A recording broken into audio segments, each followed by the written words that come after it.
এখন আমরা দেখব কিভাবে iOS ব্যাকআপ রাখা যায়। ধরেন আমাদের যে কোনো একটা রাউটারের কনফিগারেশন ফাইলগুলো যদি আমরা এই সার্ভারে ব্যাকআপ রাখতে চাই, তাহলে আমরা এই কমান্ড দিয়ে আমরা চাইলে ব্যাকআপ রাখতে পারি। তাহলে রাউটার কোনো কারণে যদি কোনো সমস্যা, আমরা অন্য রাউটার চেঞ্জ করে আমরা ওই ব্যাকআপটি আবার ইউজ করতে পারি। তো এখন iOS এর ব্যাকআপ রাখার জন্য প্রথমে আমাদেরকে যে রাউটারে ফাইল আমরা রাখতে চাই সেই রাউটারে যাব। সেই রাউটারে যাওয়ার পর রাউটারটিকে এনেবল করে প্রিভিলেজ মোডে আসবো। এবার এখানে আমরা শো ফ্লাশ কমান্ড দিব। শো ফ্লাশ কমান্ড দিলে আমাদের রাউটারের কনফিগারেশন ফাইলগুলো আমাদেরকে দেখাবে। তো ধরলাম আমরা যে এই ফাইলটা আমরা ব্যাকআপ রাখতে চাই, স্লাইড এফ ক্যাটাগরি XML, এই ফাইলটা আমরা কপি করে নিলাম। এখন আমরা এটাকে সার্ভারের TFTP-তে ব্যাকআপ রাখবো। তো এখন আমরা যেটা কমান্ড দেবো সেটা হচ্ছে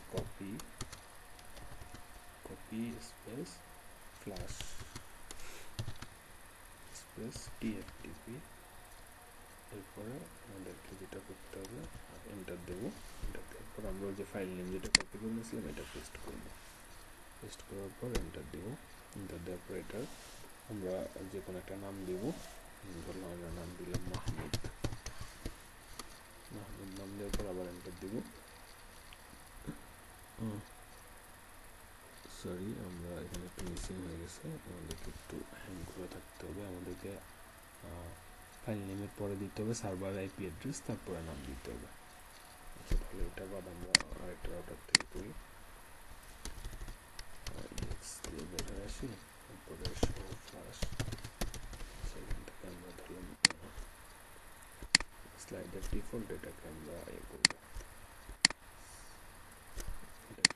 ব্যাকআপ করবো। Copy flash TFTP। Okay, enter দেওয়ার পর আমরা ফাইল নেমটা পেস্ট করে নিলাম। এরপরে এবার সার্ভারের IP অ্যাড্রেসটা 192.168.50.5। এরপরে আমাদেরকে যে কোনো একটা নাম দিলাম মাহমুদ। ওকে, এন্টার দিলাম, এই যে ওকে, এটা আমাদের কপি হয়ে গেছে। ঠিক আছে, এবার আমরা ফাইলটা দেখে নিই। আমাদের সার্ভারে ব্যাকআপ আছে কিনা TFTP-তে। এই যে মাহমুদ নামের একটা ফাইল হয়ে গেছে। এই ফোল্ডারের ভিতরে আমাদের ওই ডাটাটি, আমাদের যেটা আমরা ব্যাকআপ করছি সেই ডাটাটা আমাদের এখানে ব্যাকআপ হয়ে আছে। তো এভাবে করে আমরা করতে পারি, iOS এর যে কোনো ফাইল কনফিগারেশন ব্যাকআপ রাখতে পারি। ওকে, ধন্যবাদ।